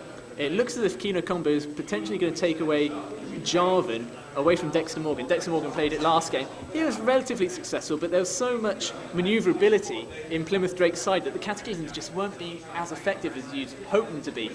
And Molo, he could be getting his Syndra. This could cause a lot of issues. I mean, again, going off of that last game, Prof is probably not quite happy about seeing this again. I mean, maybe he'll pick the Ari again, but it seems unlikely. I mean, I think he went 0-4, 0-5 in lane. He just had a horrible time, especially when Jarvan is going to be really strong at ganking, say, an Ari pre-6. So it'll be interesting to see what he goes for mid lane. I suspect it won't be an Ari. Yeah, I don't think. I mean, because he really just get bullied out in his mid lane. And does he really want to face the same matchup again? And if he has the same result again, that's just. I mean, first of all, if they lost, that'd be game over anyway. But it's. I feel like they're going to have to pick something, just a really hard counter to Syndra, maybe a Fizz. Yeah, like I think if they let the same game happen, if they try and play the same champs, make the same plays, they're just going to lose. Especially when you've got these such high skill players. I mean, I think they can probably beat that comp every time. Instead, they're looking at, and they are going to lock in the Maokai and the Lucian. Lucian just a really strong ADC. I mean, it's just really quite meta right now. And Maokai probably going to top lane. It's really safe. You're not going to die. Well, you shouldn't be dying. And you can just get nice and tanky, and it's good engage for your team. Yeah, got good engage, good bit of defense with your ultimate there as well. The saplings can help out a fair bit with vision as well. Certainly in the early game as well, when you don't necessarily have as many wards across your entire team. Masai is hovering over Graves, and Graves is really becoming more and more popular. He's becoming more and more of a standard meta pick these days. He can just dive in, he can buckshot across someone's face, and just do so much damage. So I think that's going to be really interesting to see how Masai plays this Graves, because he's also quite tanky as well. Of course, with his passive, his True Grit. I think it's True Grit anyway. Yeah, I mean, he's kind of crept up out of nowhere amongst these Tristana and Lucian and even Cogmore for a brief period. All had these big power spikes. Graves hasn't really had his big time to shine, but he's definitely been creeping up in power. And they're also going to be locking in the fresh pick for Ruffle Harris. I mean, they can't have Leona, it's probably the next best thing for them. Yeah, I mean, the thing with Thresh is that Ruffle Harris, looking at his past games, what he played in Best of the Southwest semi-finals and in recent scrims, he hasn't played hardly any Thresh whatsoever. So maybe he's just hasn't played it recently, but it's one of those champions that if you play consistently at support, you know how to play Thresh to some extent. It may not be his favourite champion, but it looks if they want to go for that hard engage, and Thresh certainly supplies that. And also, with the Lantern, Graves is going to be diving in. He's a close-range AD carry. He doesn't have the range of some of the other AD carries, and that Lantern will be able to pull him back to safety if he does go a little bit too deep. This really would switch up the game. I mean, I think this is what they should be doing, because obviously what happened last game didn't work for them. Nice. They are going to lock that in, so they've got the stealthed Evelyn ganks, which again could work, might not work. Last game we saw that Portsmouth had insane vision control. It was basically seeing whatever they wanted, and they're also going to be locking in the Xerath. Again, I said they probably don't want the RE just because versus the Jarvan and Syndra, they're probably not going to have a good time. Xerath has great wave clear, so even if they're losing, they're still going to be able to do something. Yeah, I mean, Plymouth Drakes, just when I was overhearing kind of their team chat earlier in between matches, they had been discussing Xerath. They think it's quite a strong champion, and I think Professor Brian Cox is quite confident on it as well. And he can just outrange Syndra. So long as he can kind of dodge the odd stun that comes out every now and again at max range, he should be relatively safe in his lane, so long as he's kind of a ward, or at least one of the side bushes. If Molo's hitting the stuns like he could before, and he was struggling to dodge stuns as Ari, I mean, I don't think Xerath is going to help him much more. If he can dodge those stuns, maybe follow them up with his own stuns, burst combo, and then Evelyn appears out of nowhere and kills them. I mean, they might be able to make something work, but he's really got to focus on dodging the Syndra stuns there. Yeah, Portsmouth White, their final champion, they've locked in Irelia for Class B on the top lane. He has been playing a fair bit of Irelia, he hasn't been playing himself, rather. He has been playing Irelia top lane in their practice scrims, one of his most played champions as well, in fact. So that's a really solid, comfort pick for him. But it's also quite a strong champion as well, let alone being a comfort pick. It's, and should have, when you hit the kind of level 4, level 5 mark, you should be quite happy going up against a Maokai, because Maokai doesn't necessarily... The thing with Maokai is that you can build both kind of a magic resist group or an armor based group depending on what your matchup is. He's quite flexible compared to some other tanky champions such as Amumu, where you do just traditionally go a bit more MR, or Malphite where you go traditionally a bit more armor. Maokai has a bit more flexibility, so I imagine he will be building up a fair bit of armor because he's got Irelia, Jarvan and Graves going up against him. Huge amount of damage there. I mean, from the research I'd done into the teams, it felt to me like Klaus was going to specialise in more supporty top laners. So you've got sort of Mundo, Maokai, Lulu especially. I know he plays a lot of that. But in the semi-finals, I played my Jax against his Aurelia, and good God, can he carry? If he needs to carry, he is a good Aurelia player, and he can make it happen. I'm just upset that none of them have brought out my infamous brand support from last year's Best of the Southwest. I think that the one problem that Plymouth Drakes are going to have is that every single member of their team, aside from Lucian, is AP. And obviously Lucian does do a bit of AP with his Ardent Blaze, but it just means that Jarvan and Irelia and Thresh, they can just build up MR. As soon as they get the Iron Solari on their support, or they could build it onto their Jarvan if he's going to be diving in and around his team a lot, that's going to help them a heck of a lot during team fights. I think it's important to know that Evelyn does actually do quite a lot of AD damage. Especially, I mean, I'm not a jungler, I don't really play jungle ever, but as far as I'm aware, a lot of Evelyns have been following AD builds. And if Evelyn is able to get ahead and snowball, which Evelyns can do, depending on how strong Portsmouth's vision control is, they might not have to worry about the double AP. I suppose if they're intending for Dex Morgan to go more of an AD route, as you said, then that does certainly help the spread of damage coming out. And I think, honestly, that they have to do that if they stand any chance, because as soon as Portsmouth start building up a lot of MR, there's going to be no damage coming out. And the fact that I imagine Plymouth Drakes, they're going to be building a bit more armour than they are MR. It means that Molo, he's just going to be wrecking. He's going to be a wrecking ball with his balls in the mid lane, because we saw last game he was doing so much damage. we'll just have to wait and see. So in terms of the early game, do you think we're going to see any more invades? I mean, we saw... Well, I didn't think there would be last time, and I was absolutely wrong. Yeah, Caster's curse. Yeah, both sides ended up invading, or making some sort of play. So I'm going to take that back and say, yes, we potentially will see some stuff. I'm not 100% sure. I mean, Plymouth can get some action going if Prof starts with his stun. And Magic can also follow that up. I mean, he might not choose to go invade with them, but I think he should. And he can. It's not particularly preferable to start with your route, but they do have enough CC to make it work. And once they get some CC down, they can actually chain it. Again, they've got Thresh. Portsmouth have Thresh, and if they land a good hook, then they're going to be able to pick up a kill. Yeah, I mean, I think that Plymouth Drakes will want to go for a more standard game. They tried to do a lane swap, they tried to go for a kind of get early deep wards in the enemy jungle, and they got caught out. It's one of those things that happen. It's really hard to predict that, and I think they were slightly unlucky in that aspect. And so I think they are going to try and maybe play standard, send their AD and support down bottom, not go for any kind of little crazy invade or anything, and just say, okay, we're going to play it standard. We feel that we can just outskill you in our normal matchups, and we're going to go for it that way. Again, we do see some really nice skins coming out from all of the champions. Yeah, good efforts from both teams, actually.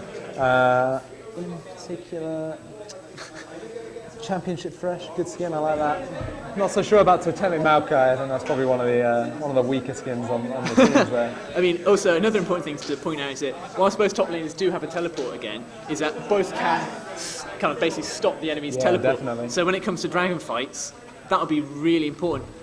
And I think that, I imagine that Plymouth Drakes would want to make more of a play on the dragons, because they lost basically the first 3 dragons in a row, and I think that really did set them behind as well, because you lose that early basic damage buff, you lose the speed buff, you lose damage against turrets as well, so I think they're going to have to make more of a play about objectives. Yeah, I think they do need to be really careful with the teleports, especially since they're in this matchup.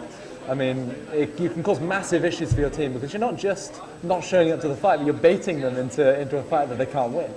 Yeah, we do so then, see... if you teleport them carelessly, you're going to get screwed over. Yeah, and as if I had predicted it, we do see Plymouth Drakes. They've just gone for a standard 5-man spread, just going to stop any single invade. I might not have said that. I'm sure no one will remember that I said they were going to invade. But it's either going to be one thing or the other. And they do get caught out by the sapling. Sapling's so annoying in the early game. That level 1, it can spot teams out and just really infuriate, because it can really mess up. Portsmouth have actually caught out Nami there, placing the ward. They do know that's there, and they're going to be able to potentially... No, they don't actually... Nobody has any D-wards, so that's going to sit there for now. But at least they know it's there. Yeah, they know it's there, so it almost becomes a little bit... it's cancelled out, really. If you know a ward's there, then the junglers can play around it. Kino Combat is being spotted out there. Brian Cox does land a little bit of poke on, but obviously early level 1 Xerath isn't going to be pumping out too much damage. Well, it's important to know he obviously leveled up Q before going into lane, which could be an issue. If I was Portsmouth, maybe if I'd seen that, I might be thinking about trying to invade, because he doesn't have his stun, and maybe you can make some sort of play off of that, but they're going to choose not to. They're going to start safe and let the game go as intended. Yeah, Ruffle, Harris and Masai just hanging out in the bush there. I don't think they're going to catch anyone from Drakes out. Again, standard items that they've all started off with, nothing too crazy.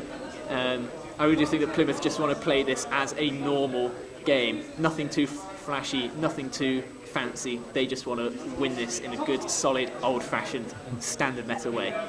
Masai taking a bit of poke by both Ches and Hinamori. He is going to be poked out there, because as I said, Graves doesn't have the longest range of AD carries. I think he's probably the lowest range AD carry. Yes, Vayne maybe, but I think once Ruffle, Harris and Masai do start hitting 2, 3, 4, they're going to be engaging a lot more. If they hit their power spike definitely a lot earlier than Lucian and Nami. But then Nami's obviously shown that she's really good with the bubbles, and if she's able to land maybe even a 2-man bubble, she's going to cause massive havoc. Caught out the Thresh. That's going to be a hard engage. Exhaust has been put down on Masai. He's going to be caught out. Ches is going hard. Hinamori is going to be first to go down. Ches is going to back away. He doesn't fancy a 2-on-1 there, and Masai is going to walk away with the kill, and that's going to be first blood going across to Portsmouth White again. As I was saying, they hit level 2, land the hook, land the buckshot, and that's it. I mean, once you're ignited, then you're not going to get out of that. Oh, that was not what Plymouth Drakes wanted. They didn't want to give up an early lead again, and it means that Masai is just going to pick up so much CS, get an advantage. I mean, luckily it wasn't Ches that went down, it was only the support, so it's not the worst case scenario, but that's going to be really upsetting for Drakes. Interesting to note that top and mid are already quite a long way ahead in farm. I mean, they're not really struggling to pick them up. We're seeing 8 CS ahead in both lanes actually at 3 minutes. I'm not really sure what's going on. I mean, we panned mid for a brief second, and I saw Prof trying to get some poke down, but he's missing CS to do that, and he really can't afford it. Oh, Macho doesn't have any mana here. He's really going to struggle against Class B. I mean, Class B doesn't have as much Macho mana. is out of mana though. I mean, Class B doesn't have much either, but Macho might have to go back there. Oh, Molo's been caught out by the Evelyn stealth. He might be able to get away. He does have his flash, and he will be safe. Does pop a healing potion there as well. But at least he's burnt the flash. That is going to be useful. Dexter Morgan, he pretty much did exactly the same in the previous game as well with his Jarvan. He came into mid lane, burnt the flash from Molo's Syndra, and then came back round in about a minute's time and tried to get another gank. I mean, he did get caught out by the counter jungle, and it would be interesting to see if that same thing happens they again. should. In fact, he's already looking to capitalise on this. Molo potentially going back. But at this early point in the game where there's no pink wards out, and they don't really need to worry about being far behind in vision. I mean, Evelyn needs to gank mid like crazy. Get Prof ahead, and once they've got him ahead, they can actually make something happen. But if Molo wins lane, I think they're going to be in massive trouble. Yeah, we do see pink wards already coming out for Portsmouth, and that's, I think, as we see from before, Javin is already looking to invade Evelyn here. Molo's gone back, so he needs to be careful. Prof and potentially even Macho can enclose him here, and they are going to catch him. Oh, Kinokomba is going to be caught out here. I think he might struggle to get away. He's going to have to flash away.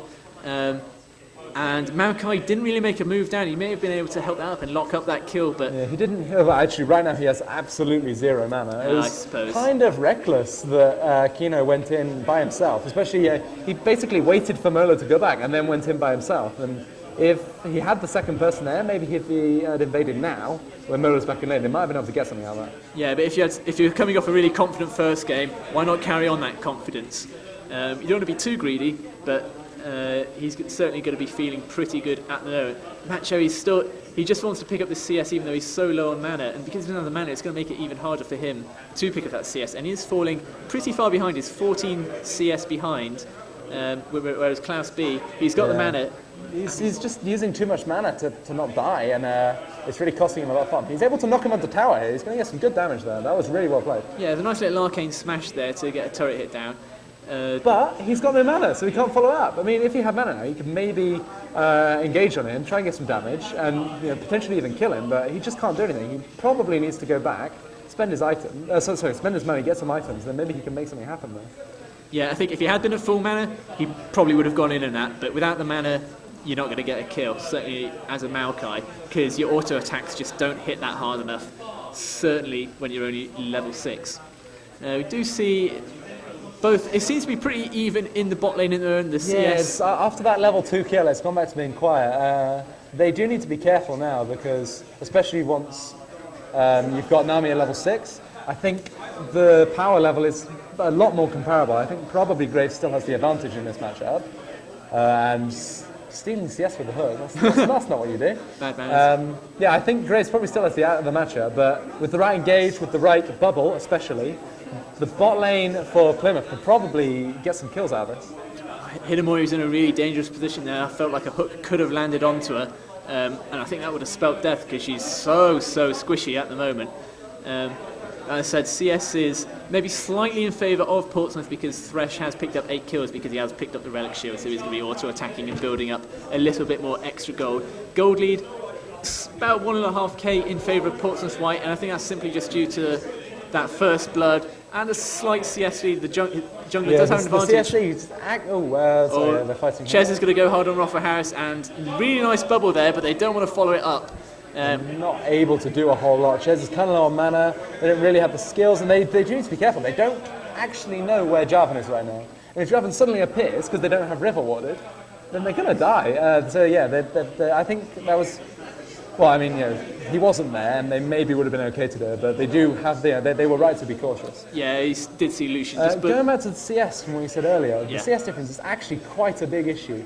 I mean, this is what happened to me when I played against Class B's Aurelia, is he just out-farmed me really hard. He's 20 CS, so more than a full kill ahead right now.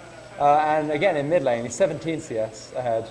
I think Ches is doing a really good job to out-farm Masai and keep his team in it, but the mid lane and top lane are definitely struggling. Yeah, so I think if Plymouth Drakes want to win this, their bot lane is really going to have to put on their carry pants and help their team out. We do see Molo. They've shown that they are definitely capable of doing that in the past. So. Oh, absolutely. I mean, look at the amount of damage that Clousby can get out of Macho before Macho even lands a hit. Yeah, he's got his Sheen now, and his auto attacks are doing a lot of damage, and they're going to pick up a free dragon. No contest. I mean, they've got the pink wall, so they obviously. I mean, maybe they just had no idea what was happening, but. If they've got no vision on Dragon in 9 minutes, they need to be a lot more careful. No wards, no contests there. So that little extra stat boost is really going to help out Cloudflare in the top lane. He might have been tempted to go there. Macho does have a bit of mana, so he can protect himself with an arcane smash and all of that jazz. But he's in a really precarious position. I feel like Dexter, or rather Kino Combo, rather, is going to have to.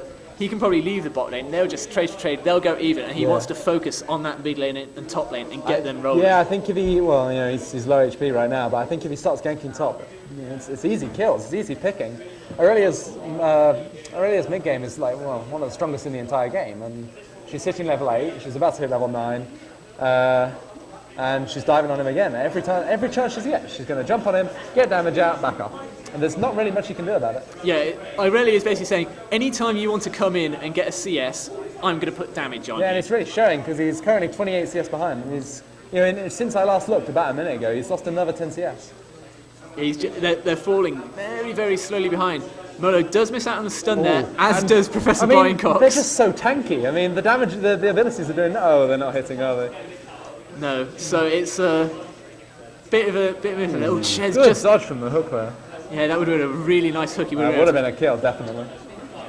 Probably, yeah. I mean, currently both junglers are hovering around the mid lane as Dexter Morgan is being spotted out by that pink ward. Pink wards are really going to be the bane of everyone's life. But we do see Rofferhouse being caught out by a nice bubble by Hinamori there. Rofferhouse is following up. He gets a flay, puts the box down, flashes in for the hook, and he misses the hook. And now they're going to have to run away here because Ches is on full HP. He could die for this, no. Oh, but actually, here comes Kino Combo. Oh, what a brilliant lance across. Cataclysm's in the rest of his team. Macho teleports down, but now he's going to be in a really precarious position. He's going to go down. Hinamori taken exceedingly low. And that's going to be 2 kills going across to Portsmouth White. And that's putting Plymouth Drakes even further behind. No one dies on Portsmouth White, and they may be able to get a turret here.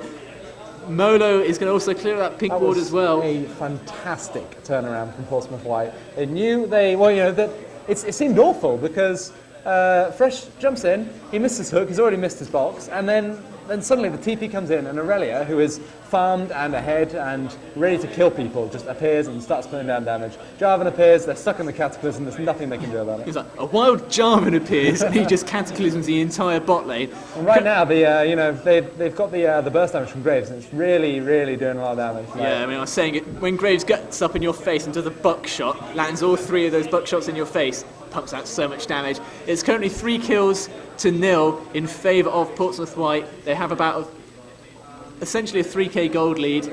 Rofferhouse taking a bit of poke by Brian Cox, but considering a minion of Waves is going to push down his turret, he doesn't want to venture too far out. Dragon's still going to be over 2 minutes away, so there's not going to be any real team fights, I don't feel. But definitely Portsmouth White, again, coming out with a strong 3-0 lead. It's important to note that as far as I'm aware, I might be wrong, but I'm pretty sure Plymouth do not have a Dragon timer. And we are going to have a pause. Yeah, so they don't have the Dragon timer. No, so they did. They have some idea of it, but... Yeah, they know they didn't take the first one. Like, they know they're behind on Dragons, but there was that pink ward put down by Portsmouth. Portsmouth know that Plymouth have no timer on it, so they'll be able to get there at exactly the right second and make the right play. And that means that Plymouth are going to have to be really on point with reactions. I think that Dragon will be up before the 2 teleports are up by the top laners, so it'll either be a 4v4 fight, or if Portsmouth because they've got the timer, they'll be able to call Irelia down, and if Maokai doesn't react fast enough, it could be a 5v4, and that could be absolutely crucial. That could be a turning point. I'm not quite sure the reason the pause It seemed to be a headset problem, but I can see that it's fixed now, so the pause should end fairly soon. Yeah, we can. I mean, looking at the items in CS, Irelia 30 CS in the lead, also has an assist amount of gold with her as well. Almost finished off the Trinity Force, whereas Maokai hasn't even finished off his Rod of Ages, and we're 12 minutes in. Usually you do look to have a Rod of Ages finished, 11, 12 minutes. Gold there. Actually, yeah, no. How far ahead is he right now? Yeah, he's actually only 800 gold ahead. I mean, that's less than I would have thought. Maybe I'm doing my math wrong in my head. I'll ignore that for now. But yeah, he's a lot of CS ahead. And obviously, even though Graves is losing in farm, he was able to get those 3 kills. He's got his Infinity Edge finished, and Ches is gonna look. Well, he's still actually quite a long way off, about 1,000 gold off. So it's quite a long way behind. Yeah, and we were saying that the bot lane is going to have to do a lot of work for Plymouth Drakes, and at the moment they're falling behind. Macho taking so much damage by Klaus B. He's not able to finish him off just yet because he's obviously using his Blade Surge to get in there, but yeah, I don't think soon he will be able to. Klaus B was like, one-shot him. I think Klaus B's thinking there was, I could maybe put a bit more damage on him, but I've got a huge amount of CS here that I need to pick up, and I don't want that to go to waste, so I'll go for that rather than going for the kill. As a ward is being spotted and taken out from that tri-bush, I imagine that Drakes will try and take out that pink ward because they know it's there. We do see Evelyn. Dexter Morgan is going to hover around this bot lane, and Rothwell Harris and Graves, they're trying to bait out a kill in that tri-ward. And Macho's just not having a good time. He's almost... Klaus has nearly got twice as much CS at the moment, and with that pink ward, it's going to clear out another ward there. Doesn't really fear any ganks. Masai taking a bit of poke by Masai there. Oh, but here's Evelyn baiting in the back. the gank. Evelyn runs in. She's going to not ult just yet. Decent damage coming out there. Yeah, that was really nice. Yeah, they obviously had no idea that she was coming. She did a nice lane gank, and they obviously weren't expecting it. Yeah, even though they do have a pink ward there. I guess he must have come in straight through lane, which was quite unfortunate for them. So they weren't able to see it. Yeah. Meanwhile, because they know that everyone's down in bot lane, Kino Kumba's like, okay, you get a kill there. I'm going to go take your red ward. And I don't think that Plymouth Drakes are aware of this. So there's not too much they're going to be able to do about it. It looks like they're going to try and make a push, or at least try and get another gank on this Graves, but because the wave is pushing in their favour, I don't think they're going to be able to do it. He's thinking about it. He's going to back off. He can't waste too much time there.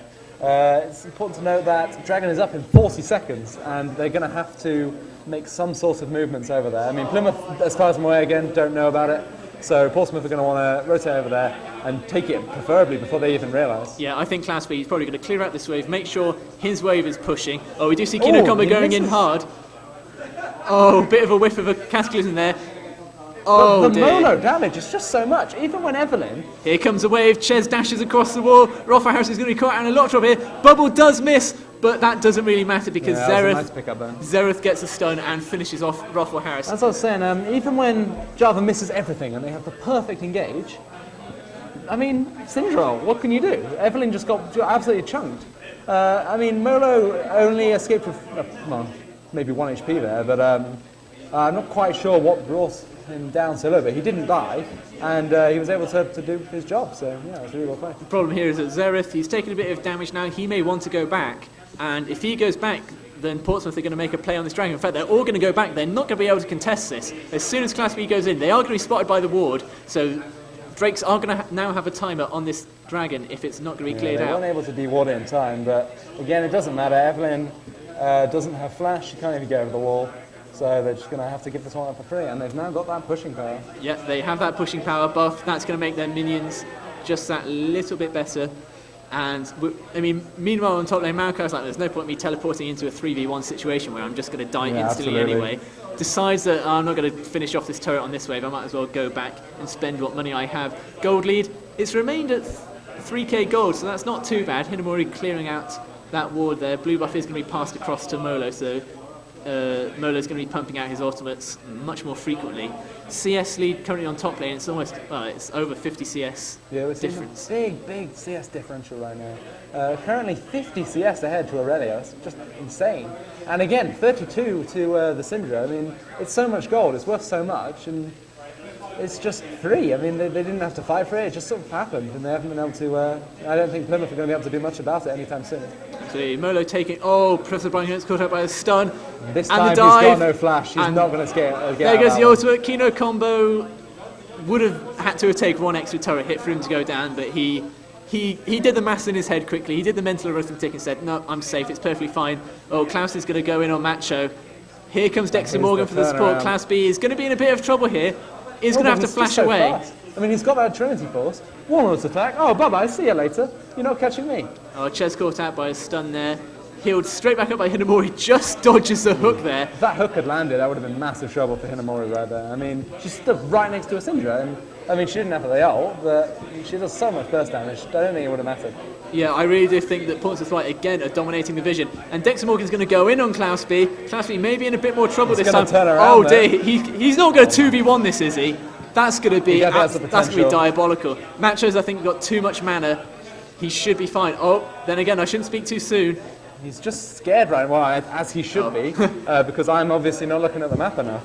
But, I mean, he missed one of his spells there. I don't think it would have made a difference, but they've got to be more economical. I mean, they can't be affording to waste spells like that. You can see, he does the Arcane Smash, then goes in. I mean, you want to be sending him backwards, surely. Yeah, absolutely. So they are going to have to give up that top lane turret. That's going to extend the goal lead in favour of Portsmouth White just that little bit further. I think both teams are looking for objectives now to pick up. I don't think they're still looking for team fights. Speaking of objectives, they're also going to pick up the first tier mid lane turret as well, further increasing the goal lead. Them at all three first tier towers. Yeah, that's that's 3 towers to 0. It's quite a big difference. Yeah, and that is essentially a 6k gold lead that they have given themselves. And I really feel like Plymouth Drakes, they didn't want to get far behind, because in the previous match, when you looked at the kind of the gold level between them, it basically stayed the same. Portsmouth White didn't increase their goal lead at all. It remained competitive, but they always had a lead, and that proves the problem. They were always just one step ahead. Yeah, and because they had the gold... Quite apparent in this game too, I feel. Yeah, because they had the gold, they have the vision, and the vision is letting them win at the moment. I really do feel like Plymouth Drakes are going to have to wrestle control back. I mean, they're not over the edge just yet. It doesn't feel to me like there's a massive difference besides the Aurelia versus the Maokai. I feel like this game is much... They're definitely slipping. I feel like this game is much closer, but the problem is, Klaus B on his Aurelia, I'm not sure if anyone can 1v1 him at the moment on Plymouth Drakes. No, I would say not. I think he's just a little bit too strong. He's hit that peak at the moment. He's finished off his Trinity Force. He's got Mercury Treads with the Home Guard as well, so he's going to be rushing around when he uses his teleport. Baron up in 40 seconds, but there's obviously not going to go for Baron. Pink wards galore being cleared out. Lots of pink wards, and that is solely due to This is where the vision control starts to come into effect. It's time to push them back.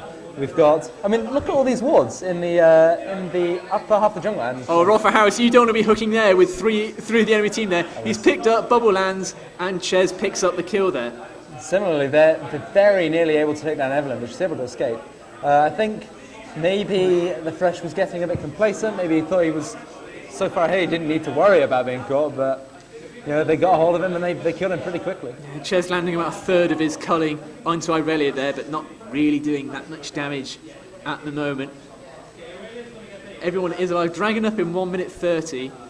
I imagine that's going to be the next They team definitely fight. have the time runner this time, so they might be able to respond. Maybe get that first dragon buff. I mean, the damage will definitely help them right now. I think that they have to respond. They have to compete for this dragon, because we saw last game, Portsmouth White, they picked up 3 dragons, and from there it just became really, really hard for Plymouth to get back in front, at least. They remained competitive, but they could never get in front. Yeah, they have just killed the crab. ward. Yeah, they've got the crab. They've got this issue right now. There's so many pink wards around. They've still got 2. They've got 1 by Baron, 1 a little bit below it. And these wards have been up for a long time. Oh, Molo's been caught out there. He's locked up by the twisting advance, but I think he's going to survive. And last hit. Arcane Barrage does finish him off. Fantastic shot there. That was so needed for the team. I would have had to badmouth Brian Cox if he missed every single one of his Arcane Barrages, but he did hit them. He picked up a kill, so it's definitely At least he worthwhile. didn't pull a Chriso like in that All-Star game earlier. Absolutely. Thing is, death timer isn't long enough, and Molo is going to be back by the time the dragon's up, so it's not necessarily the best timing for a kill. I mean, if you can pick up a kill, you'll take the kill.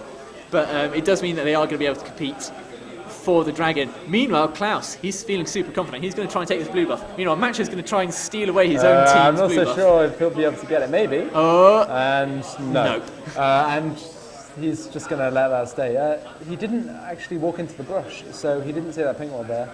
I mean, that seems like easy gold to pick up, but I guess maybe he just didn't really care. Yeah, blue buff given across to Mass side. Graves, he can be quite mana hungry, in fact, in the early and mid game, as an AD carry, as it goes. Yeah, especially when he's spamming buckshot so much. But Oh, Class B caught out, stun, bubble does Bubble miss. misses. But Dragon's going to be going down from fast. Hinamori, but they're going to take the Dragon very quickly here. They're rushing it down. Culling comes in, and they're not going to be able to pick it up. No, Smite. Smiting is too good. Diamond wants smites right here. I just don't see where they can compete in it. They just have to try and pick someone off in their jungle. That's the only way they're going to get a good engage and then maybe make a play for an objective. Currently, their top lane is being pushed against them. Plymouth Drakes, their bot lane is going in their favour. Ches is going to hop across the wall, clear that pink ward. Quite a brave jump over the wall. I mean, I guess he was banking on everyone being gone, but he could quite easily have been caught out there if they had been hanging around. Yeah, we do see, if you look at the trinkets on both teams, everyone's gone for a sweeping lens, apart from the supports, Yeah. who've gone for the scrying orb. So they're right, it's time to get some of these, because currently, I mean, actually, not so much anymore. They were actually able to get most of the wards out, so especially for Portsmouth now, they'll be looking to increase their map control and try and deward some of these wards. I mean, they should have some idea of where they are right now, basically on top of all their old pink wards. So. Absolutely, I'd love to see how much gold has been spent on wards in this game compared to the other game, and I imagine it will almost be twice as much just because of the Evelyn. Purely because the Evelyn, that Evelyn is making the enemy team spend much more money on wards. But then once you spend that money, I mean, you're reducing Evelyn's power massively, so That it's is definitely worth it. It's definitely a worthy investment of 100 gold, or basically 500 gold across the team. So you pick up a dragon, that's 500 gold across the team. You pick up a dragon, that essentially makes you safe for Evelyn for at least some It's a bit time. quieter. I don't want to bang on about the CS lead so much, but it's getting out of control on that Aurelia. It's 100. 100 CS ahead in 23 minutes. It's absolutely ridiculous. Got the Spectre's cowl as well now, Aurelius, so going to be absorbing a lot more of the magic damage coming out. And as I said at the start, Plymouth Drakes do have a more magic damage kind of focused team, so that's just going to make Aurelia so much more tanky. It's currently a 5k goal lead in favour of Portsmouth White, 4 kills to 7, much more competitive. They've only got one extra turret down compared to Plymouth Drakes. We do see both Molo and Kino and I believe Roth Harris all going back. In fact, every single member of the team is going back. They don't see any worthwhile play at the moment. So like, okay, let's consolidate our lead at the moment. Let's go and invest our gold and see what we can do in the next 20 or 30 seconds. Yeah, I mean, they've obviously got a lot of gold to spend, and if you're leaving it sitting in your bank, then you're not going to get much use. Yeah, I mean, currently, the only really CS advantage is in favour of the AD for Plymouth Drakes. The top lane is for Portsmouth White, 100 CS Even the lead. jungle is 23 ahead, and it's not like, oh, he farmed more, so he didn't have as much impact. He's got more assists, less deaths. I mean, Kino Combo is really outplaying right now. Yeah, more and more pink wards coming out. There's wards everywhere for Portsmouth White, and it means that they can make informed decisions and informed calls, whereas Plymouth Drakes are just going into fights a bit blind, and they're not quite sure, they're being a bit tepid, and it's because they don't have the vision, and that's becoming a real problem for them. They have to try and get control, because it's getting to the point where they're starting to lose their own jungle as well, and it looks as if Portsmouth White are going to try and make a play down this bot lane, and maybe try and get their first second-tier turret of the match. Yeah, they're definitely going to try and push someone down now. I mean, okay, so they just used the stun to check that bush, but they've got the pick potential from Molo here. His ult is up, and if they are able to land that stun, someone is going to die very quickly. Unfortunately, they didn't quite have the positioning to capitalise on that stun there. But both TPs are up for the top lanes, but Class B can win 1v1, so they're probably quite happy with the situation, because Maokai almost needs a second member to try and help the out hook secure a actually kill. clips a minion there. That would have caught Dexter Morgan off guard, and they might have been able to make something of that. I think it's a big issue for Maokai right now, because with how aggressive Class B is being, even if he teleports, it's going to jump on him. He's got flash up, flash E. Molo's being caught out here. He's going to be in a lot of trouble. So much damage onto Dexter Morgan, though. Oh, and he doesn't quite escape. Fantastic prediction wave there from Hinamori, and they are able to catch him up with that last auto attack. Yeah, the double hit from Ches there, just picking up the kill. Now I feel like Plymouth Drakes have to try and make a play. Dragon is going to be up in 1 minute 30, but that's not really going to make a huge amount of difference because Molo is going to be up in less than 20 seconds time. That certainly made it a bit more competitive, and it goes to show that if someone gets caught out of position, Plymouth Drakes are certainly still in this. Yeah, that's really helping them bring the kill disparity back. And they are going to look to maybe make some space over here in the bottom side of the map, maybe so they can pick up the dragon in 1 minute. Or maybe they're just going to see what's there and go back. What do I know? So Kino is definitely scouting around, and maybe he's scared that they're going to steal his blue buff. I mean, he can be fairly sure that they've backed off now, but... they just pinged it, and I think they're going to try and toss that across to Molo. Because it's much more worthy to have it on your AP mid than to have it on your Jarvan jungler, as we see there. And that's fine. So Dragon is up in 30 seconds, so Keenan's going to go back, buy up, spend his gold, and then I imagine they're going to try and make a play for, is it their fourth dragon? Sorry, my bad. I can't actually tell how many dragons they've got right now. We'll be able to see when it hovers across to one of their players. 2 or 3? I think it could be 3.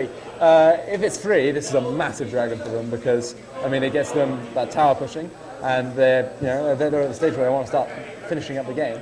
If not, then even then, the move speed to get the first one. Choo, here comes the Thresh Chain. He lands a hook onto Dexter Morgan X, and that's going to spell trouble for Plymouth Drakes. Does flash away. Box comes out. Ches picks up 1 kill. Does get Cataclysms on. He's going to be absolutely crushed by Irelia. Hinamori is taken exceedingly low. I don't think that Plymouth Drakes is going to be able to... Oh, Kino combo. He flags and flags and drags in, and Plymouth Drakes aren't going to be able to compete for this. They're going to clear out the pink ward as well. Stun just missing out on Macho. They're maybe going to try and get a play. Maybe they're just going to try and get a ward on this, but there goes the Arcane Barrage, but it doesn't really land on anyone at all. Klausby's going 3-on-1. He's brave there, but he feels confident enough, and I don't blame him. Go on, let us contest. The Klausby is saying, no, absolutely not. Go away. Go back to your base and go sit there for a little bit. I mean, there are 3 members of Plymouth Drakes are running away from 1 member of Portsmouth White. I mean, Gordon Gecko famously said greed is good, and it's certainly good for Portsmouth White at the moment. They're being greedy, and it's working out for them. Yeah, that was really well played in the fight. The TP from Aurelia came in perfect timing. Even though Evelyn was able to escape, I'm pretty sure, with his life. Aurelia was straight in, killed Ches, and they start engaging on, basically anyone who's around. Yeah, the positioning wasn't too good from Ches there. Whilst he did manage to pick up a kill, he was split off from the rest of his team who won't be able to protect him. Cataclysm. I mean, there's nothing to do. That damage is ridiculous. And he goes down instantly. There's nothing you can do. There's no reaction times there. You are instantly stunned and instantly dead. Yeah. Nice knowing you, Dexter Morgan X, but you were just deleted off the map. Molo is about half HP, but they may be tempted to go for a Baron. I mean, it would be... The jungler is down, so they're not going to have a smite war here. Yeah, I think a Baron would definitely be on the cards here. And I mean, why not? Thinking about it, maybe. Yeah, maybe they're going to bait this out. There's no vision for Plymouth Drakes. Yeah, they're definitely Oh no, they are going to start it. They're going to go for it. They've got 5 members there. They should be able to tank this down a fair amount. In response, Lucian started pushing down mid lane. I mean, maybe they know they can't deal with this, and they're going to go and try. No, they've backed off actually. They're not going to get the towers. They're not going to get Baron. They're not going to get anything. They're not going to get absolutely anything. That's extending Portsmouth White's gold lead to 7k now, just over 7k. He's checking. He's not sure. Face checking is a dangerous thing. Certainly when you're a Cinder. Luckily, he's safe. That was well played to make sure. He's obviously been very careful. He definitely doesn't want to throw this game out. I was thinking, I'd like to say that Dexter Morgan was, caught out of position. So their jungler was down. They weren't able to compete for Baron, but he wasn't really caught out of position. He was really far deep in his own jungle. It's just that they managed to find him. They had vision, and that was a dead Evelyn. Evelyn isn't the tankiest of junglers, and when you've got so much CC that comes out from Portsmouth White's composition, there's nothing that you can do if you're caught out on your own. They have to try and stick together or kind of work in pairs or work in threes, because otherwise there's not a lot they can do. Klaus B, he's running away, but I don't think he's not running away from fear. He's just thinking, actually, no, there's a bit of CS that I want to go pick up. I'm not bothered about you guys. Absolutely, yeah. He's still pulling ahead, 130 CS ahead right now. And actually, Graves is, the one place in the bottom lane where they had actually caught up in CS. They've actually, pretty much lost that now. Yeah, unlike the last game, Portsmouth White have been able to extend their gold lead slightly further. Kind of the gold lines are diverging further and further apart. Yeah, we're looking at an 8k total lead here, which is pretty significant at this point of the game. Yeah, currently bot lane is pushing in favour of Plymouth Drakes, but they're having to defend this second tier turret in the mid lane. They're going to have to be sieged out here. They do have okay wave clear. Chez is caught out by a stun. You do see no engage coming out there because the culling is burned. Oh, Rothwell Harris is caught out by the stun and the slow. Really tanky right now. Oh, Klausby is going in deep. He's right onto Chez. Chez can't escape at all. Double kill for Graves so far. Kino Combo's got an exhaust put on him. Syndra picks up a kill onto Professor Brian Cox. That's 3 kills for nothing. Irelia was the only one who took some serious damage. That's going to be a turret. Yeah, That's going to be inhibitor. At this point, there's not a whole lot they can do. I mean, Portsmouth decide they want kills, they're going to take kills. They want towers, they're going to take towers. Yeah, death time is still about Good 15 bubble, seconds and left. Rothwell Harris is caught in the laser. He's going to die to Hinamori there. Yeah, Laser's killing off. Laser's going to kill off Molo as low. Double kill for the Laser. Oh, he might get triple killer. This Laser's doing so much work. Lasers! Maokai picks up a double Maybe, kill. I don't want to say it, but probably more work from the team right now. Yeah, the rest of Plymouth Drakes are respawning now, but it's a bit little too late. Dragon's going to be up in 2 minutes. Teleport coming out, and it's not going to get anything. I mean, Smoke Screen comes out, he can't walk through that. No. Especially when Masai's got so much damage right now, and it would be suicide to go any further, so turn around. There's absolutely nothing that they can do there, and they're going to Portsmouth White. They're going to pick up their own blue buff. I don't believe that Plymouth Drakes have actually any vision on the Dragon, so they don't have a time on that either. It's 1 minute 30. No, I'm not sure they need to worry about Dragon right now. At this point, they've they got the one tier 4. They can probably take the second one pretty quickly. I think they're going to want to clear up the game pretty soon. Yeah, Portsmouth White, every single wave is pushing in their favour. Top lane, middle lane, and bottom lane. I think they're just probably going to maybe rotate to bottom lane, and then they could play, or maybe on top lane, because that's a little bit closer towards Plymouth Drake's base. I'm not quite sure what Plymouth Drakes need to do here to try and stay in the game. They need to try and stall out. With 33 minutes in, it's a 10-gay goal lead in favour of Portsmouth White. 4 kills difference in between them. We do see the double lens being used there. A little bit of miscommunication, but I'm not going to hold it against them there too much. Himadori putting down another ward, but that's also going to be They're looking seen for as well. picks here, and they're not going to quite find it. Oh, Jarvan's right. Oh, Jarvan's actually going to use his... Here comes the flag to wave. escape. Oh, Good nice hook there. by... They don't want to go on any of these engages. Oh, nice Cataclysm locking up 3 members of Plymouth. Oh my god. That's just so much damage coming out by Graves. Hinamori's crit after crit is landing. He's going to be slaughtered by Masai there. Oh, the Flash well. there. Such a shame by Hinamori. Someone put this stream on 18 plus. This is just too brutal. Oh, Kino Combo does get stunned up by... There's nothing Professor Brian Cox He can can't do. run, he can't turn, he can't do anything. The damage is too good.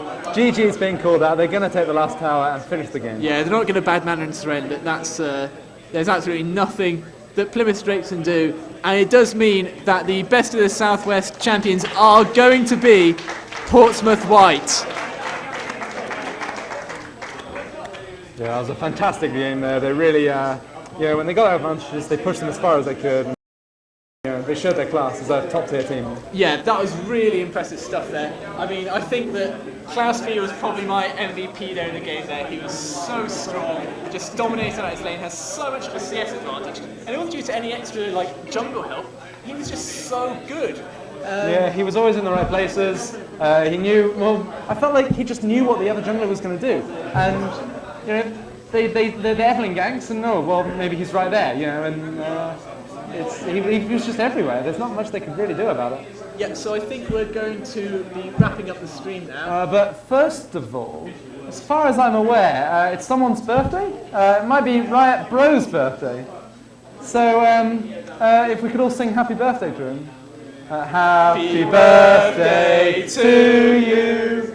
Happy birthday to you. Happy birthday, dear bro. Happy birthday to you.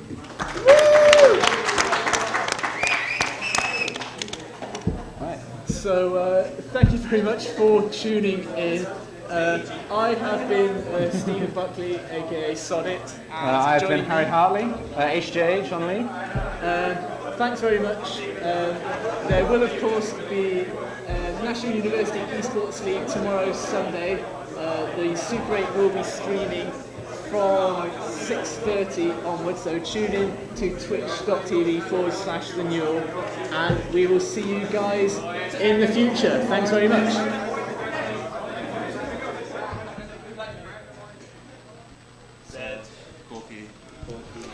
Hello, I'm Charvy, and I'm joined by two of the victors from Portsmouth White. So, can you both please introduce your name and your in-game name role? Right.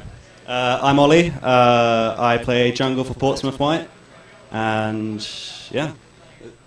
I'm Matthew Masai, and I play AD carry for Portsmouth White. So, firstly, like a lot of Bunks people have picked up on this, your Corki has been absolutely devastating this entire tourney. Like, but then you showed at the end that, hey, I've got Graves as well. So, would you say that you've been like really pushed in this tournament, or do you actually think you have more to give? And well, the Newell teams out there should be a little bit scared about you coming over. Well, like I think Corki is just a step above everyone else in like AD carry, and then like Lucian and Graves are pretty even. But then, yeah, like it's not just me. Like our team sort of does everything. Like we rotate and all of that. But like Corki is definitely preferred to play him. Like his power spikes and everything are just so good. I like how you mentioned the team, because it's all about the team at the end. And one of the big parts that actually like we've picked up on is actually the junglers movement. So that's back over to you, Ollie. We saw and like kind of half addressed. If you saw like my video with the bar, No Bads Allowed captain. Yeah, I did. But you actually just pulled out Pantheon from out of nowhere, apparently, and you really made it work. Like, you really pulled off the strategy. Like, so, you know, is there more to come from you? I mean, you did extremely well at Insomnia, wasn't it, that you attended? Yeah, I played at the GIFCAF tournament last week, which Oh, was yeah. held at Insomnia, Yeah. where we finished third place, for Perilous Rift, that is.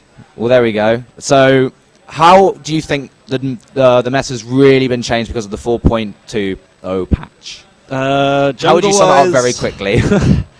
Yeah, pretty much, as Matt just said, Warwick's just ridiculously stupid. He's I'd say the three tier 1 junglers right now are Pantheon, Warwick, and probably Fiddlesticks and Leeson or something.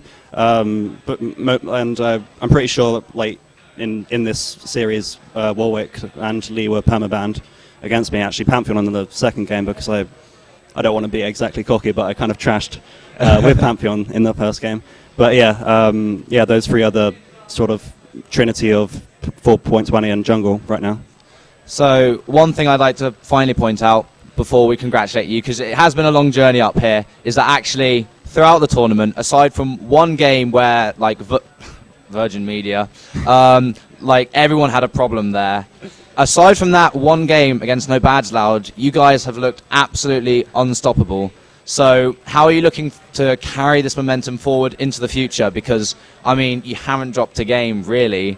Like, and really, you looked like it was always within your grasp to take the victories. So how are you going to carry it forward? What are you looking forward to in the future? Well, in the future, especially after the Christmas break, we're going to look to play more competitively in the Newell. We didn't get off to the best start this term, actually, because we were sort of playing more for fun instead of the competitive aspect. So I guess we're going to try and get to the Super 8 in January, I think it is, it starts again. And yeah, hopefully finish as one of the top teams. Yeah, because ever since Cardiff A got knocked out, we've not had a representative from the southwestern Wales, and as the regional admin, that's a personal like attack on me. But no, thank you very much for coming. No worries. And just before we go, I have firstly the Best of the Southwest trophy to hand over. Brilliant, thank you. So that's very nice. And then finally, for I guess the whole stream to view, is the check Sweet. that we are giving to you guys, Awesome. courtesy of all our sponsors. Yeah, thank you very much. Yeah, we know. Solly's going to hold it for us. Yeah. So, finally, I'd like to say a big thanks to everyone who helped out, from Bunks, Campus TV, Wire World, the National University Esports League for our stream, and of course, all the competitors who've been involved throughout the entire tournament. I hope you guys have enjoyed it. Yeah, it was quite a really good tournament. worth the journey from Yeah, Plymouth. definitely. Well, that'll be it for us, guys. See you next year, hopefully. Bye.